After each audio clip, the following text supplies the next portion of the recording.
Bonjour à tous, nous allons voir ce qu'il faut pour éviter la désintégration de notre pauvre France. J'ai divisé la vidéo en trois parties pour plus de simplicité. D'abord ce qui doit être, l'unité. Ensuite ce qui est, la désintégration. Et ce qui doit être fait, la reconquête de l'unité nationale. Notre pauvre France court à sa perte car la finance apatride et ses sbires de l'Union des parasites européens, en ce compris nos gouvernants élus par viol démocratique, illégitimes dans leur accession au pouvoir, illégitimes dans leur action politique, traîtres à la nation, n'ont qu'un objectif, casser notre État-nation. Pourquoi s'acharne-t-il contre les nations? Pourquoi s'obstine-t-il à vouloir embrouiller, affamer, asphyxier, rendre malade, démembrer, noyer, brûler les nations jusqu'aux cendres? Pourquoi? Parce qu'une nation, il faut le comprendre, ce n'est pas uniquement un amas, une agglomération d'individus qui vivent côte à côte, et bien plus souvent face à face, en chiens de faïence, tenus simplement en laisse par des interdits et des punitions, parce qu'une nation, c'est bien plus, c'est une collectivité humaine avec ce petit supplément d'âme qui change tout, qui transforme l'agglomération informe des individus en peuple uni. Parce que les peuples ont développé une mémoire collective, un génie national et une volonté générale grâce à un processus historique que j'ai déjà décrit et sur lequel je ne reviens pas ici. Parce qu'ils ont ainsi, faisant nation, la force nécessaire pour résister aux dominations impérialistes, pour bouter ceux qui veulent les soumettre et rejeter les germes impérialistes qui naissent en leur sein, si bien sûr la nation est guidée correctement. Voilà pourquoi l'empire actuel, celui de la finance apatride, l'empire le plus puissant, le plus sanglant de tous les âges, qui a acquis sa force en faisant couler le sang des peuples dans les deux premières guerres mondiales, veut casser les derniers obstacles à l'avènement de son gouvernement mondialiste. Cela nécessite forcément de casser les sentiments nationaux, pulvériser les États-nations afin de retomber dans le cadre de simples collectivités, amas de particules humaines sans liant culturel, social ou familial, comme un tas de sable informe qui pourront être managés sans contestation aucune, du statut, si vous voulez, de citoyen à celui de sujet et de produit à code barre. Beau progrès. Car sans les nations qui font bloc, sans ce granit national, si vous voulez, avec donc simplement des collectivités, un empilement d'êtres humains sans lien, sans liant, masse molle, ils pourront imposer leur empreinte fédéraliste, leur gouvernance de la zone Europe, sorte de province d'une alliance dictatoriale mondiale. C'est ce que voulait le porte-voix, le véritable porte-voix de l'Europe, l'anglais Winston Churchill, lorsqu'il présidait le congrès de La Haye en 1947 pour lancer le European Movement. Un autre Anglais a lancé, lui, l'idée de monnaie unique d'ailleurs, Roy Jenkins. Bref, la racaille a des plans. De la persévérance, comme disait Churchill, et ça, il faut l'intégrer.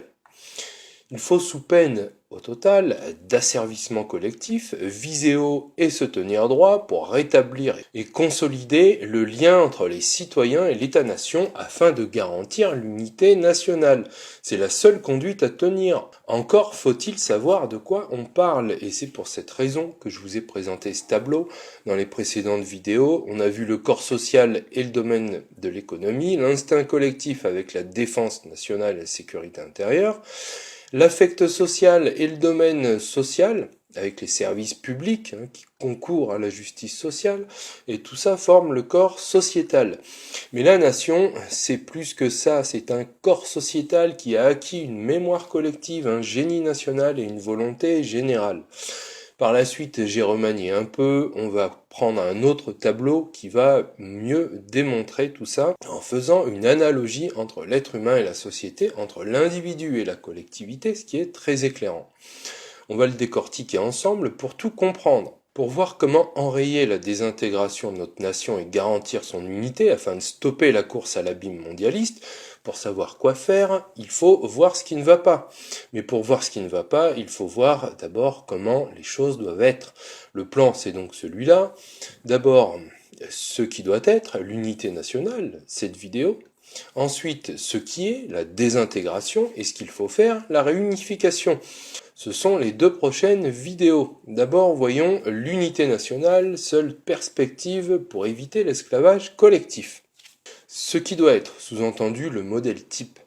Ici, on va pouvoir entrer dans une compréhension approfondie de ce qu'est la nation par son analogie avec l'homme. La faculté de mémoire. Un individu a une mémoire là où la nation a une mémoire collective. Je ne parle pas ici du génie national ou de la volonté commune, ces aspects de la culture politique et de la culture juridique, on les verra dans les deux prochaines vidéos, la démocratie et l'état de droit du coup. Alors, le domaine qui est pour l'homme psychologique devient ici civique au point de vue collectif. Sa fonction à la mémoire personnelle, c'est de permettre la représentation de soi et du monde. Au point de vue collectif, c'est pareil, ça permet de se représenter ce qu'on est en tant que nation parmi les nations. Le fonctionnement, passons.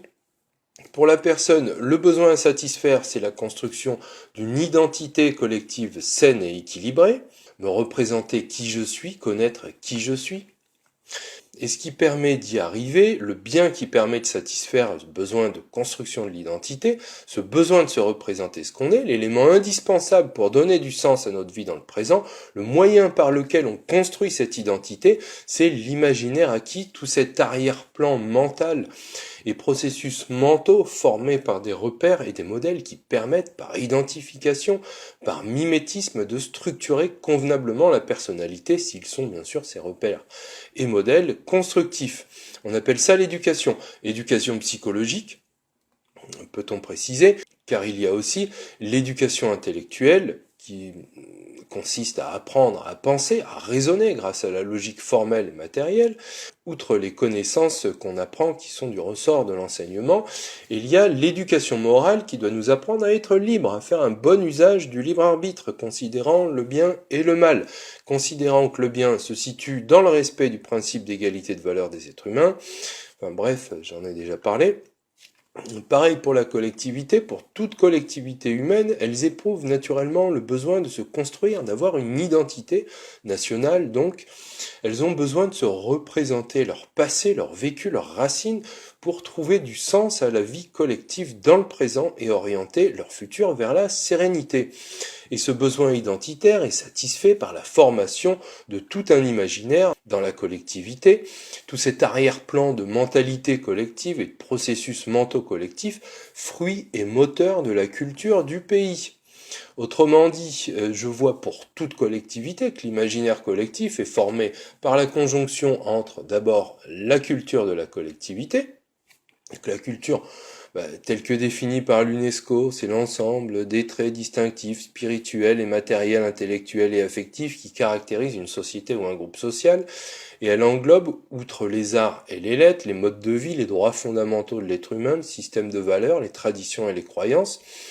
C'est la déclaration de Mexico sur les politiques culturelles, conférence mondiale sur les politiques culturelles, Mexico City, 26 juillet au 6 août 82. Cette définition, c'est comme chez tous les penseurs et autres artistes intellectuels, c'est Jean-Michel à peu près.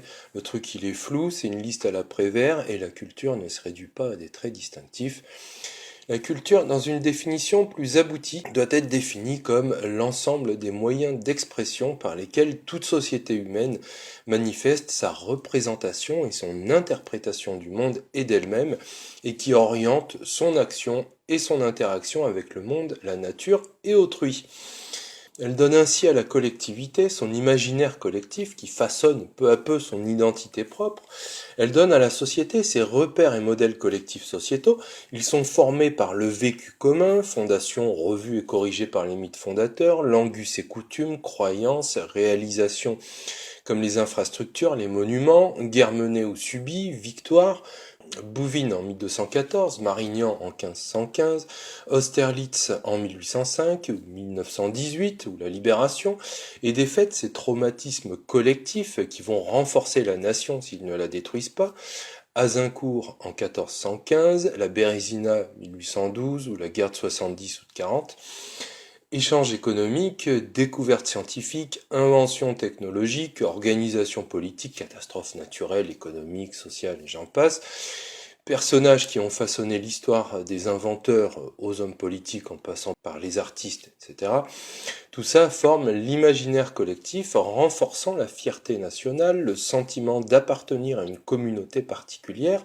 Et les guerres, on le voit, sont un moteur d'unification, mais qui coûte très cher. Autant l'économiser quand on peut encore.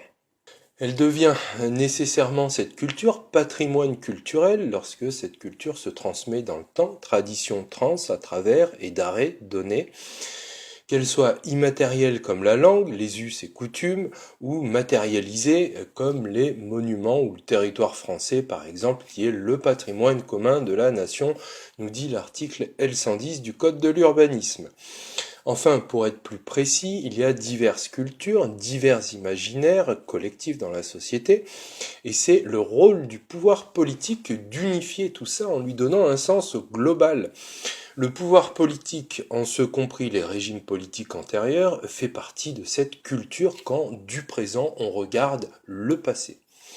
Le point de vue de l'observant change en fonction de l'époque à laquelle il observe.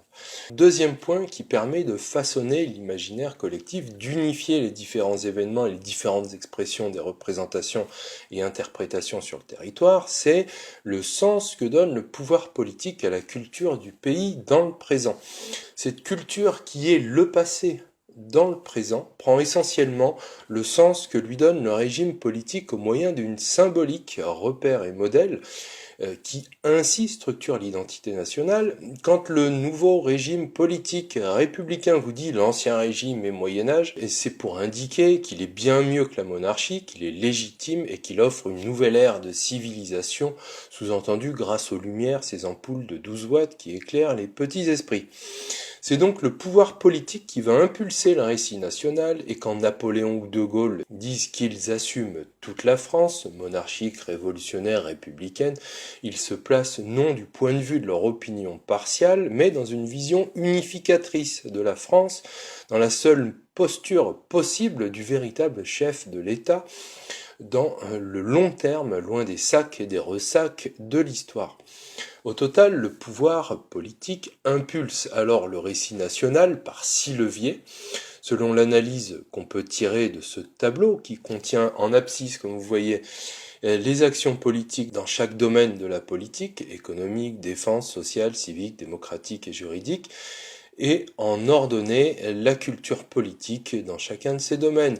On voit ainsi que le pouvoir politique ne peut unifier l'imaginaire collectif que par les actions suivantes. D'abord, au niveau économique, une action politique en faveur de la protection du patrimoine culturel qui doit rester hors commerce, en faveur de la protection des activités culturelles contre la loi du marché, et en faveur de la protection des industries culturelles, non pas contre la loi du marché, mais contre les monopoles commerciaux.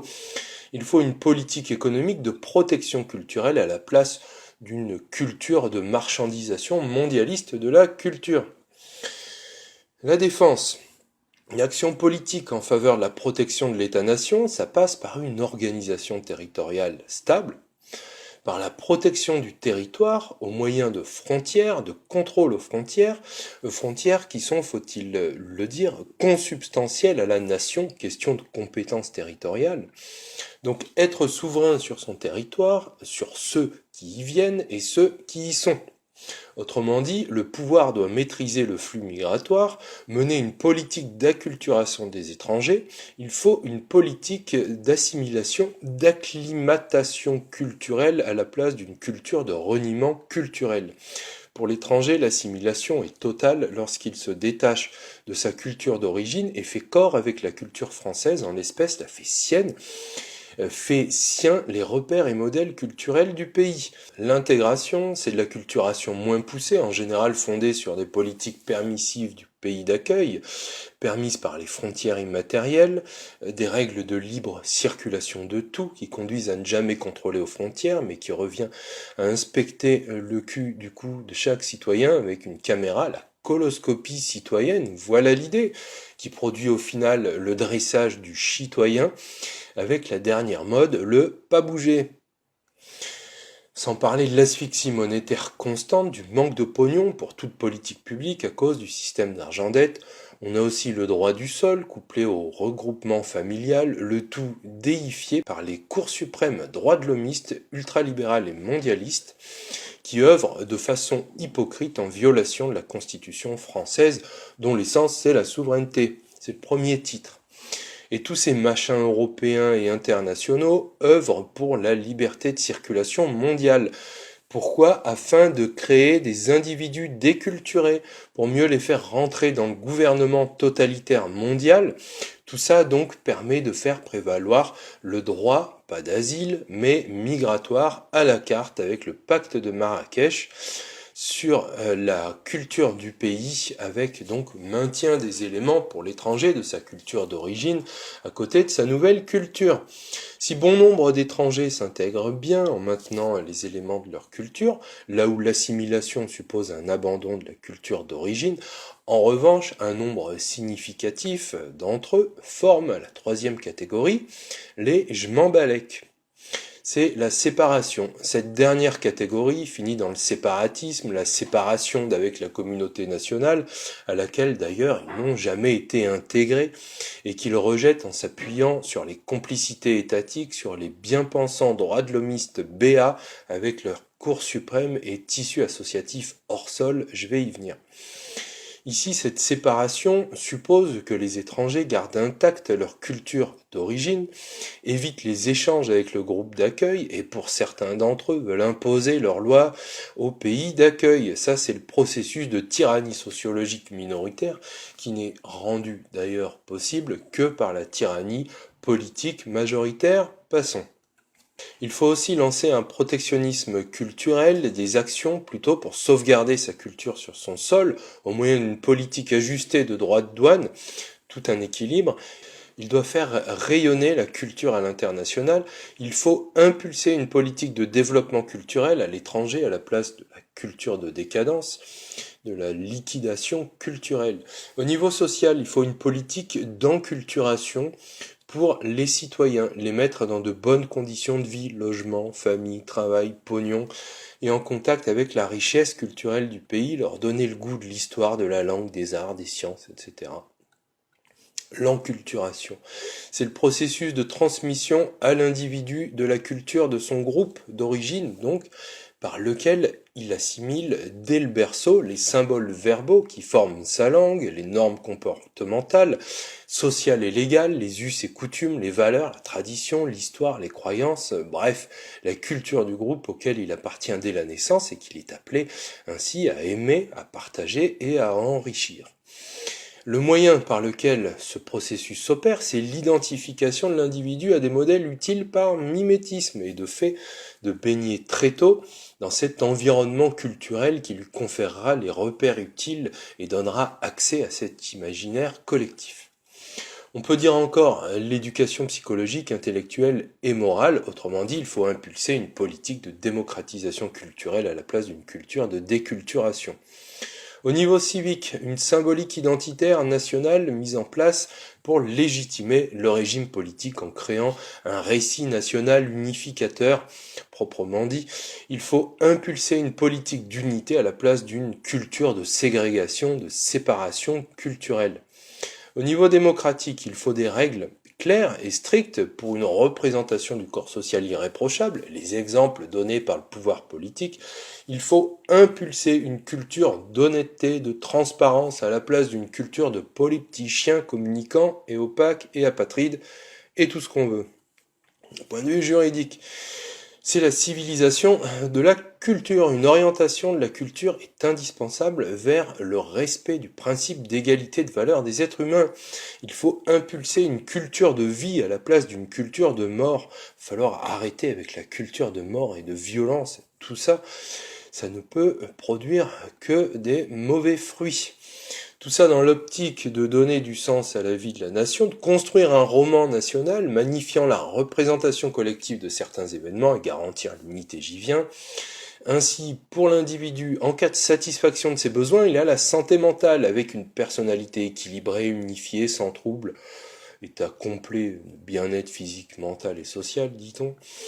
Pour la société, c'est la même chose, en mettant en place un bon imaginaire collectif par les repères et modèles du régime qui fassent sens, qui orientent vers le principe d'égalité de valeur des êtres humains, doublé d'une action politique visant à orienter la culture en faveur du régime pour enculturer les citoyens et acculturer les étrangers.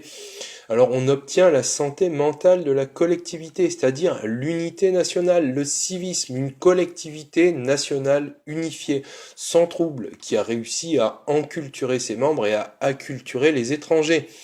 Pour garantir l'unité nationale, il faut donc une acculturation planifiée, contrôlée. Cette acculturation doit être distinguée du syncrétisme, le métissage culturel, qui regroupe les croyances, les valeurs et les coutumes de deux groupes qui se fondent en une seule et même culture, un grand boulgui-boulga.